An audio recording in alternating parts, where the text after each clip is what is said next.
আসসালামু আলাইকুম প্রিয় দর্শক, আপনারা জানেন এখন মোটামুটি একটা নিশ্চয়তা বোধহয় দেওয়া যায় যে নির্বাচন ফেব্রুয়ারিতে হচ্ছে। যদি বড় ধরনের কোনো অঘটন না ঘটে অথবা কোনো ষড়যন্ত্র যদি প্রকট আকার ধারণ না করে, তাহলে ফেব্রুয়ারিতে যে নির্বাচন হবে এ ব্যাপারে ব্যক্তিগতভাবে আমার খুব একটা সন্দেহ নেই। নির্বাচনের তফসিল এখনও ঘোষণা করা হয়নি। প্রধান নির্বাচন কমিশনার বলেছেন উনি ডিসেম্বরে এটা ঘোষণা করবেন, মানে 2 মাস আগে, যা সাধারণত হয়ে থাকে।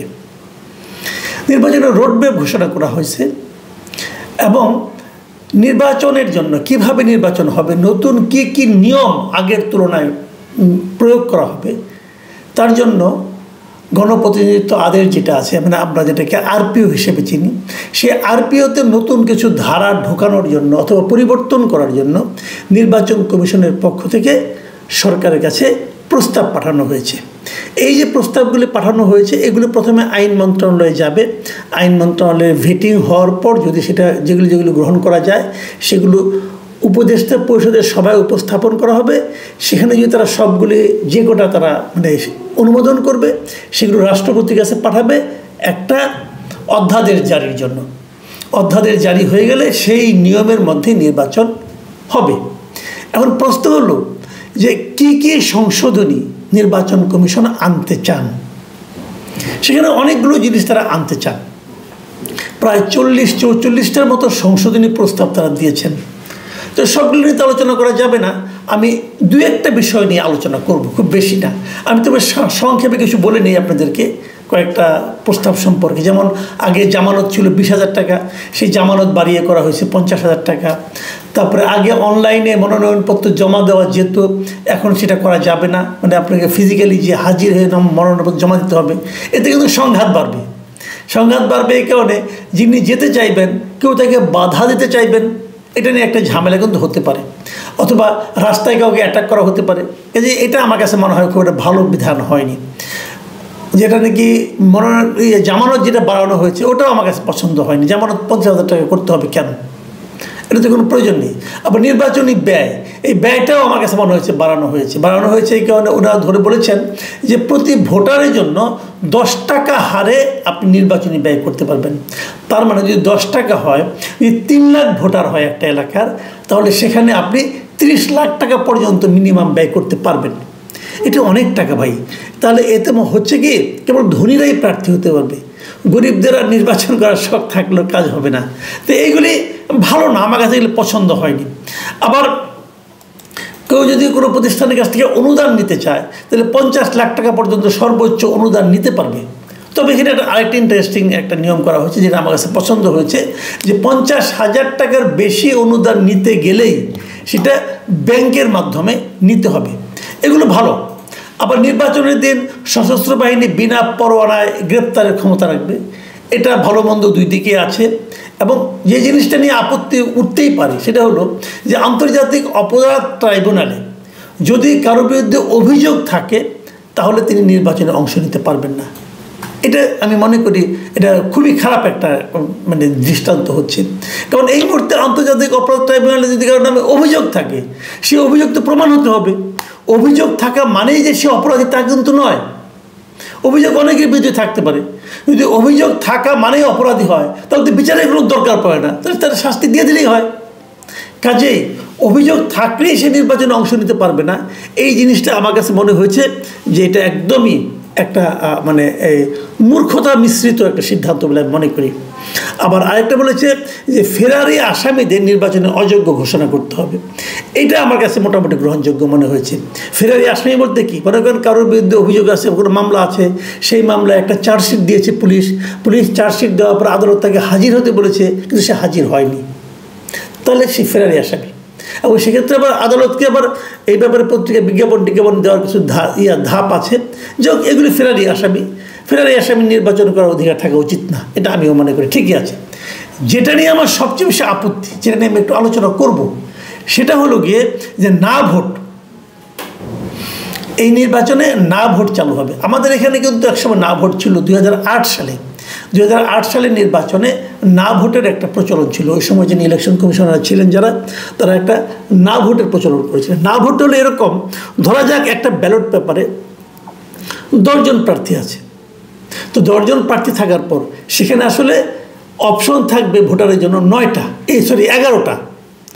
10 জন প্রার্থীর জন্য অপশন থাকবে 11টা এরকম যে আপনি 10 জন প্রার্থী যে কোনো একজনকে ভোট দিতে পারেন, কিংবা যদি আপনি এদের কাউকেই ভোট দিতে না চান তাহলে সবার নিচে একটা অপশন থাকবে, সেটা হলো না ভোট। মানে আমি এই উপরের একজনকেও ভোট দিতে চাই না, না ভোট। এটাকে অনেকে বলা হয় নোটা ভোট। নোটা ভোট মানে কি, যে নান অফ দ্য অ্যাবভ, উপরে যারা আছে তাদের কাউকে আমি ভোট দিতে চাই না, সেটা হলো নোটা ভোট। এই নোটা ভোট পৃথিবীর অনেক দেশে আছে, কিন্তু পার্শ্ববর্তী ভারতে আছে, আর্জেন্টিনায় আছে, বেলজিয়ামে, Bulgaria, Colombia, France, Greece, Indonesia, Netherlands, Norway, Peru, Spain, এই সমস্ত দেশে কিন্তু আর অনেক দেশ, এই দেশগুলোতে নোটা ভোটের অপশনটা আছে। মানে আমি এদের কাউকেই পছন্দ করি না।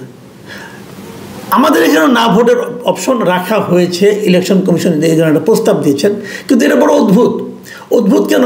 ওনারা বলেছেন যদি কোনো একটা আসনে একজন মাত্র প্রার্থী থাকে, মানে যিনি বিনা প্রতিদ্বন্দ্বিতা নির্বাচিত হতে চাচ্ছেন, এরকম যদি হয় তাহলে সেক্ষেত্রে একটা না ভোট অপশন থাকবে। যদি একজন থাকে এবং সেই না ভোট যদি বিজয়ী হয় তাহলে নির্বাচনটা বাতিল হবে। এই যে পদ্ধতিটা, না ভোটের এমন উদ্ভট পদ্ধতি সারা দুনিয়ার কোথাও আছে বলে আমার জানা নাই। এই কারণে যে ওনারা, আমি বুঝতে পেরেছি ব্যাপারটা ওনারা কেন রেখেছেন। ওনারা এই অপশনটা মাথায় রেখেছেন 2014 নির্বাচনকে মাথায় রেখে। আপনাদের মনে আছে 2014 সালে আওয়ামী লীগ প্রায় 150-রও বেশি, মানে 153টা আসনে কিন্তু তারা বিনা প্রতিদ্বন্দ্বিতায় নির্বাচিত হয়েছিল। কেউ প্রার্থী হয়নি, আওয়ামী লীগ ওখানে কোনো নির্বাচন ভোট ছাড়াই তারা ইলেক্টেড হয়ে গিয়েছিল, কিন্তু মানে জনগণের মতামতের দরকার পড়েনি। ওইটাকে মাথায় রেখে সম্ভবত ওনারা করেছেন, মানে ওরকম যারা বিনা প্রতিদ্বন্দ্বিতায় কেউ নির্বাচিত না হতে পারে। আমি বুঝি না এই জ্ঞানী লোকদের ব্যাপারটা, যে ওনারা যে এত জ্ঞানী। 2014 কথা মাথায় রেখেছেন, 2024 কথা মাথায় ছিল না ওনাদের। 2024 তো অন্য কোনো রাজনৈতিক দল অংশ নেয়নি। তখন আওয়ামী লীগ কী করেছিল? তখন আওয়ামী লীগ নিজের দলেরই একাধিক প্রার্থীকে দাঁড় করিয়ে দিয়েছিল, যেটাকে আমরা আমি এবং ডামি নির্বাচন বলি। তাহলে এরা তো পদ্ধতিটা পেয়ে গেছে। যদি কেউ দেখে যে আমার বিনা প্রতিদ্বন্দ্বিতা নির্বাচিত হওয়ার মতো অবস্থা দাঁড়াচ্ছে, তখন সে কী করবে? তার বাড়ির কোনো কিছু চাকর বাকরকে বলবে তুমি দাঁড়ায় যাও, তাহলে তো 2 জন প্রার্থী হয়ে গেল। তাহলে এই না ভোটের ব্যবহারটা কোথায়? এই না ভোটের ব্যবহার কোথাও থাকবে না। হয়তো একটা নিয়ম করেছে, এবং হাস্যকর না ভোট, পৃথিবীতে এরকম হাস্যকর না ভোট আর কোথাও নাই। এই নির্বাচন কমিশনার যারা হয়েছেন, ওনাদের আসলে নির্বাচন কমিশন হওয়ার তো কোনো অভিজ্ঞতা নাই। সচিব ছিলেন আগে, এখন অবসর জীবনযাপন করছিলেন, ধরে এনে নির্বাচন কমিশনার বানায় দেওয়া হয়েছে। এটা একটা না ভোটের উদ্ভট, এবং ওনাদের দোষ আমি দেই না। এই কারণে এটা নির্বাচন সংস্কার যে কমিশন ছিল বদিউল আলম মজুমদারের নেতৃত্বে, উনিও আবার বিরাট জ্ঞানী, তো ওনাদের প্রস্তাব এটা ছিল, মানে উদ্ভট প্রস্তাব। আমি মনে করি না ভোটটা সারা দুনিয়ায় যেভাবে আছে সেভাবেই থাকা উচিত। মানে প্রত্যেকটা ব্যালট পেপারে না ভোটের একটা অপশন থাকতে হবে।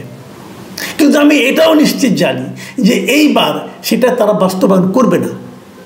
কেন করবে না সেটাও বলি। করবে না আওয়ামী লীগের ভয়ে। আওয়ামী লীগের ভয় কীরকম? আওয়ামী লীগ তো নির্বাচন করতে পারবে না। ধরে নিচ্ছি এখন পর্যন্ত যা দেখতেছি আওয়ামী লীগ নির্বাচন করতে পারবে, মানে নৌকা মার্কার কোনো প্রতীকের কোনো ব্যালট পেপারে থাকবে না। তাহলে কী হবে? যারা নৌকা মার্কার প্রার্থী তারা তো নাই ওখানে। তাহলে কিন্তু নৌকার যারা ভোটার আছেন তারা যেহেতু ব্যালট পেপারে নৌকা খুঁজবে, যখন নৌকা না পাবে তখন তারা না মার্কে একটা ভোট দিয়ে আসবে। এবং এটা বাড়তে বাড়তে এমন একটা পর্যায়ে হতে পারে যে কোনো প্রার্থীকে কোনো এলাকায় বেজ্জতি পর্যন্ত হতে পারে। এই ভয়ে আমার ধারণা এটা এবার বাতিল রাখা হয়েছে। আমি যেটা মনে করি যে আপনারা যখন একটা আইন করবেন না, সেটা একবারের জন্য আইন করেন না, একবারের কথা বিবেচনা করে আইন করেন না, একটা নির্দিষ্ট দলের সুবিধা অসুবিধার কথা ভেবে আইন করেন না। আইন আইনের মতো চলবে। সেই আইনের কি বাস্তবায়ন হওয়ার পর কি রেজাল্ট আসে এটা দেখে আপনারা বুঝতে পারবেন যে আইনটার ভুল কোথায় হয়েছিল, অথবা বুঝতে পারবেন যে দেশের পলিটিক্যাল সিচুয়েশনটা আসলে কী। আপনারা যদি একটি মাত্র দলকে দূরে রাখার জন্য কাজ করেন, অথবা অন্য কোনো একটা দলকে সুবিধা দেওয়ার জন্য কাজ করেন, তো সেটা আর যাই হোক সেটা সার্বজনীন আইন হবে না।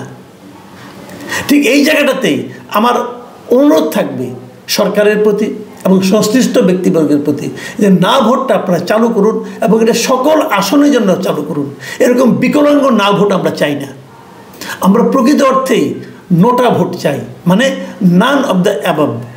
উপরের কাউকে আমার পছন্দ না হলে আমি যেন একটা ভোট দিতে পারি। প্রিয় দর্শক, আমি এটাও জানি যে আমার এই প্রত্যাশা পূরণ হবে না, তবু প্রত্যাশা করে রাখলাম, দেখা যাক কী হয়।